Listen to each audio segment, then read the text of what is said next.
बात करते हैं आंदोलन की। इस देश में आंदोलन शुरू से चलते आ रहे हैं। जेल भरो आंदोलन, चिपको आंदोलन, इस तरह के आंदोलन हमें देखने को मिल रहे हैं। आज एक आंदोलन है यहाँ पर, कौन सी पार्टी है सर? सामाजिक न्याय पार्टी का एक आंदोलन है। ये पर्यावरण के प्रदूषण के खिलाफ है। और इनसे बात करते हैं, ये इस जिले में जो आंदोलन चल रहा है प्रदूषण के खिलाफ, जनवरी दिसंबर से चल रहा है। आज देखते हैं क्या बात है, अब आगे निकल के आती है। सर स्वागत है आपका। धन्यवाद बहुत बहुत। क्या कहेंगे, आपका ये धरना शुरू है अभी तक, अब और ये कब तक चलेगा और क्यों चलेगा, किससे क्या इसमें मुसीबत है, क्या कानून मुद्दे हैं, ये हमें बताइए जरा। आज विश्व पर्यावरण दिवस है और पर्यावरण दिवस पे सबको साफ हवा पानी की ये बात करती है सरकारें, जबकि फंडामेंटल राइट्स अनुच्छेद 21 में हमारा मौलिक अधिकार दिया हुआ है। सरकार यहाँ के हर एक नागरिक को, प्रत्येक नागरिक को स्वच्छ हवा, शुद्ध पानी और शुद्ध पर्यावरण देगी, लेकिन पूरी तरीके से मुजफ्फरनगर और बगल अगल के जिलों में सब पूरी तरीके से फेल हो चुका है। आज जाकर देखो, गांव का पानी बिल्कुल जहर बन चुका है, हवा जहर बन चुकी है, नलों का पानी आप देख सकते हो पीला पड़ चुका है और लोग इस पानी की वजह से, हवा की वजह से कैंसर से पीड़ित हो रहे हैं, लीवर उनके डैमेज हो रहे हैं, किडनी खत्म हो रही है। तो लोग आज, बच्चे सांस नहीं ले पाते, छोटे बच्चों को, बुजुर्गों को सांस लेने में दिक्कत है। जाकर देखो इन सभी गाँव में कैसे ये फैक्ट्रियां, ये उद्योग धंधे लोगों को मारने का काम कर रहे हैं। तो ये रोजगार क्या दे रहे हैं, तो लोगों को मार रहे हैं। तो हम लोग आज ये रोजगार चलाएं, उद्योग चलाएं, लेकिन मानक तो तय करें। बड़े बड़े शहरों में, गुड़गांव में, नोएडा में फैक्ट्रियां चलती हैं, उनमें धुआं भी नहीं दिखाई देता। तो क्यों नहीं लगाते वे उपकरण, क्यों नहीं ये डस्ट कलेक्टर लगाते? सर ये यहाँ के जो उद्योग धंधे जो चला रहे हैं, लोग कहते हैं कि हमने जो है बड़े बड़े जो है इसमें बॉयलर लगा रखे हैं जो कि प्रदूषण रहित है। आप कहते हैं कि ये प्रदूषण हो अगर रहा ये है। प्रदूषण रहित है तो पानी कहाँ से खराब हो रहा है? भगवान ने कर दिया क्या खराब? सरकार चेक करे इसको, प्रशासन चेक करे, पानी इतना टीडीएस क्यों बढ़ गया, इसका क्यों लोग बीमार हो रहे हैं यहाँ, क्यों किडनी फेल हो रही है? अगर सब कुछ सही होता तो पानी खराब क्यों, हवा खराब क्यों है? जाकर देखो उन फैक्ट्रियों के आसपास, लोगों की घरों की छत को देखो, राख में सुबह आप जाकर देखोगे तो राख भरी रहती है। तो जब सब कुछ सही है तो फिर हो क्यों रहा है? अब लोग, प्रदूषण बोर्ड ने उन्हें एक लाइसेंस दिया है कि आप जो ये चला रहे हैं, आरडीएफ चला रहे हैं, आप फैक्ट्री चला रहे हैं, आप जो है क्लीन चिट देकर उन्हें चलवा रहे हैं, लेकिन आप बोल रहे हैं कि वो हम कह रहे हैं प्रदूषण बोर्ड अगर क्लीन चिट दे रहा है तो आज प्रदूषण बोर्ड के यहाँ अधिकारी कोई बुलाया जाएगा जब तक ये धरना नहीं हटेगा। चाहे में से 24 घंटे भी यहीं से आज ही परमानेंट करना पड़े, प्रदूषण बोर्ड का अधिकारी आगे इस पानी को पियेंगे, हम भी पियेंगे, पहले हम पियेंगे, इस नल के भर के आए, फिर वो प्रदूषण बोर्ड के अधिकारी पिए, और फिर चल के उन्हीं गाँव में अगर वो सब सही है, क्लीन चिट दे रहे हैं, तो अपने बच्चों को, अपने बीवी को, अपने परिवार को, माता पिता को लेके ये फैक्ट्री मालिक भी और ये प्रदूषण बोर्ड के अधिकारी भी चले हमारे गाँव में, वहीं पिए से पानी को, वही देखे वहाँ। अगर 10 दिन में बीमार ना पड़ गए तो हम कहते हैं अगर प्रदूषण बोर्ड, नियंत्रण बोर्ड क्लीन चिट दे रहा है तो क्लीन चिट चल के उस पानी को पिए। आज इस पानी को पी के उसको जाना पड़ेगा, नहीं तो ये धरना परमानेंट चलेगा। इसीलिए आज हम लोग आए हैं। अब ये परमानेंट धरना होगा, अब हटेंगे नहीं हम लोग। सवाल है मेरा युवाओं को लेकर के। 6 जून को दिल्ली के जंतर मंतर पर एक बहुत बड़ी कॉल हुई है, 2 करोड़ 2.5 करोड़ रोजगार बेरोजगार को भी। अगर 2.5 करोड़ बेरोजगार हैं, कल दिल्ली के जंतर मंतर पर आ रहे हैं, तो सरकार का इन 8 सालों में क्या किया सरकार ने, क्यों? सरकार ने क्या किया है? सरकार ने कुछ अपने मित्रों को, कुछ अपने दोस्तों को, कुछ अपने रिश्तेदारों को बड़ा बड़ा लोन दे के फैक्ट्री लगवाई है, दूसरी तरफ से उनकी फैक्ट्रियों का लोन माफ करवाया है। ये पूरी तरीके से पूंजीपतियों की सरकार है। उससे पहले कांग्रेस भी पूंजीपतियों की थी। ये कभी टाटा बिरला को बढ़ाते हैं, ये कभी अडानी अंबानी को बढ़ाते हैं, ये देश का सारा धन 1-2% लोगों के पास पहुंचा रहे हैं। ये पूरी तरीके से, युवा हो, बेरोजगार हो, युवा तो बेरोजगारी तो बहुत बात की है, जो फंडामेंटल राइट्स है वही नहीं पूरा कर पा रहे लोग, शुद्ध हवा शुद्ध पानी नहीं दे पा रहे। रोज नौकरी का करोगे क्या जब पानी जहर मिलेगा तुम्हें? तो ये सब चीजें, आज युवा नाराज क्यों हो रहा है? आज हर आदमी नाराज है, गरीब परेशान है।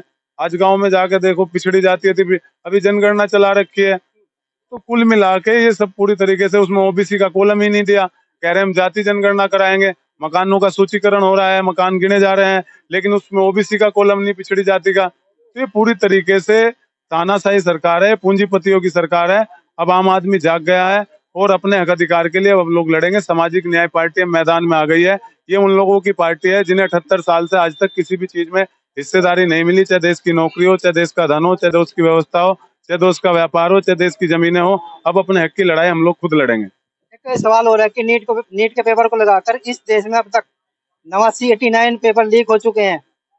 सरकार ने अब जिम्मेदारी दी है कि वायुसेना इस परीक्षा को कराएगी। इसका मतलब ये है कि सरकार फेल है, नहीं, या क्या कहना चाहेंगे? इसके देश में नीट जैसे पेपर अगर लीक हो रहे हैं तो ये तो प्रश्न चिन्ह है ना। यहाँ के युवाओं को आप किस ओर भारत को ले जा रहे हो? अगर पेपर लीक हो रहा है तो यहाँ के तो शिक्षा मंत्री, प्रधानमंत्री को इस्तीफा दे देना चाहिए। आप एक पेपर ही नहीं करा पा रहे हो, इसका मतलब कोचिंग सेंटर आपके लोगों से मिले हुए हैं, जो आपके अधिकारी हुए मिले हुए हैं। ये तो हर एक पेपर लीक हो रहा है, भर्ती में यहाँ भ्रष्टाचार है। जो गरीब के बच्चे हैं वो ये चाहते हैं कि वे सरकारी स्कूल में तो पढ़े, वहाँ खिचड़ी खाएं और फिर इनके यहाँ मजदूरी करें और मजदूरी करके इनके यहाँ गुलाम बने रहें। ये हम लोगों को गुलाम बनाना चाहते हैं और गुलाम बना रहे हैं। अब ये नहीं चलेगा। अब हम लोगों को हिस्सा चाहिएगा। हिस्से की लड़ाई के लिए पार्टी आई है, हम सत्ता में जाके खुद हिस्सा ले लेंगे। एक सवाल और कि प्रधानमंत्री ने अभी कहा कि सोना मत खरीदो, लेकिन आरबीआई ने अभी एक वीडियो आई है, आरबीआई ने 1,40,000 करोड़ का सोना बेच दिया है। सोना तो बहुत बात की बात है, तो रोटी नहीं मिल रही लोगों को। सोना खरीदने गरीब आदमी कहाँ सोना खरीद रहा? प्रधानमंत्री किसे कह रहे सोना खरीद रहा? अरे सोना तो बहुत बाद में खरीदेगा, 2 टाइम के आटा खरीदने को पैसे नहीं। तो यहाँ तो आटा खरीदने की नौबत ला दी इन्होंने, चावल खरीदने की नौबत ला दी। सोना तो बहुत दूर की बात है। कौन लोग हैं बेचारे सोना खरीदने वाले लोग हैं? इनको पहले साफ पानी ही मिल जाए, सोना तो जब खरीदेंगे। सर क्या नाम है आपका?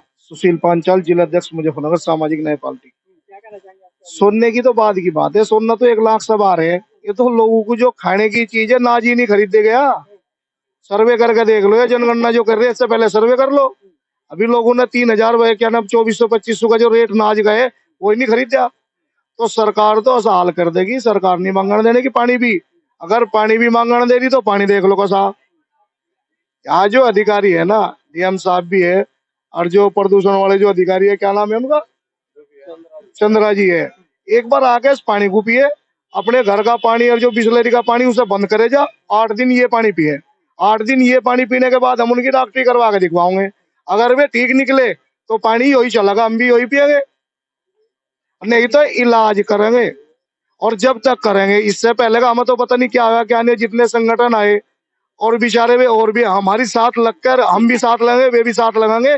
जब तक हवा और पानी शुद्ध नहीं होने का, इस मुजफ्फरनगर का हाल बिल्कुल ठीक नहीं होने का, जब तक हमारा धरना भी और कार्यक्रम भी रुकने का। सर आपका परिचय? मेरा नाम वीरेंद्र गुजर, राष्ट्रीय महासचिव, सामाजिक न्याय पार्टी जनादेश। आज के प्रदूषण पर हमारा धरना है। आज प्रदूषण पर हमने शुरुआत की है, और ये शुरुआत ऐसे ही नहीं हुई है कि हम वैसे ही उठ करके चले जाएंगे जैसे एक दिवस का 2 दिन का कोई करता है। हम इसे तब तक हमारी लड़ाई जारी रहेगी जब तक मुजफ्फरनगर की जल और वायु साफ शुद्ध नहीं हो जाती। और हर अधिकारी से हम जवाब लेने का काम करेंगे, और जवाब नहीं देंगे वो उस काम को नहीं करेंगे। और जो लोग हमारे बीमार हैं उनकी तरफ नहीं देखेंगे तो हम इस धरने को बढ़ाने का काम करेंगे। ये पता नहीं कब तक चलता रहे, अनिश्चितकालीन हमारा चलता रहेगा। वीरेंद्र जी आपसे एक सवाल है, SIR को लेकर के। पश्चिम बंगाल में भी चुनाव हुए हैं, वहां पर धांधलियां देखी गई है कि धांधलियां किस तरह की है। SIR के बहाने लोगों की 90 लाख वोट काटी गई है, उससे जो है पार्टी सत्ता में आ गई। इस पर क्या कहना चाहेंगे आप? नहीं, ऐसा यार नहीं है। तो कोई भी सरकार रही, कांग्रेस थी, वो बूथ के बूथ लूट लेती थी। ये भी लूटने का काम सर आप कांग्रेस के कार्यकर्ता रहे पहले, आप रही, वो अलग चीज है, लेकिन अपनी है ना। हमने जाकर देखा, जब तो पता लगेगा। जब आप किसी चीज में जाकर देखोगे तभी तो पता लगेगा। उन्होंने पहले बूथ लुटे, इन्होंने वोटिंग मशीन से वोट काट रहे हैं। वे जबरदस्ती वोट डाल देते हैं, जबरदस्ती है। तो बात तो जो की थी दोनों की वही है, दोनों एक ही है। कांग्रेस और भाजपा कोई अलग नहीं है। इन्होंने पॉलिसी बना रखी पिछड़े दलित आदिवासियों के हिस्सों पर डांका डालना। कांग्रेस और भाजपा दोनों उन्हीं लोगों की पार्टी है। अभी जिनकी सत्ता आ जाएगी कूद के इधर भाग जाएंगे आधे, उनकी सत्ता आ जाएगी कूद के इधर भाग जाएंगे। हम लोग तो अब अति पिछड़ा दलित महादलित पिछड़ा अब जाग गया है। अब उसको हिस्सा चाहिए, उसको नौकरी चाहिए, उसको जमीन में। जब देश आजाद हो रहा था हमने भी तो हिस्सेदारी दी थी। हमारे लिए जमीनें कहाँ नहीं मिली? क्यों इन जातियों के पास जमीनें नहीं है? क्यों जाति अब बिजनेस में नहीं है? तो हम लोगों को हिस्सेदारी चाहिए। SIR कर लो, कुछ भी कर लो, ये लोकतांत्रिक देश है। कब तक रोकोगे किसी को? कब तक काटोगे वोट? एक दिन वोट काट काट के कब तक काटोगे? जितनी जनता सड़कों पे आ जाएगी सारा जवाब ले लेगी। आपने जातिगत जनगणना को लेकर के यहाँ आंदोलन चला, उसमें खून के पत्र भी लिखे, आज भी इस तरह की शायद नौबत आ गई है। इस पर क्या कहना चाहेंगे? नहीं, नौबत तो मजबूरी में आई ना।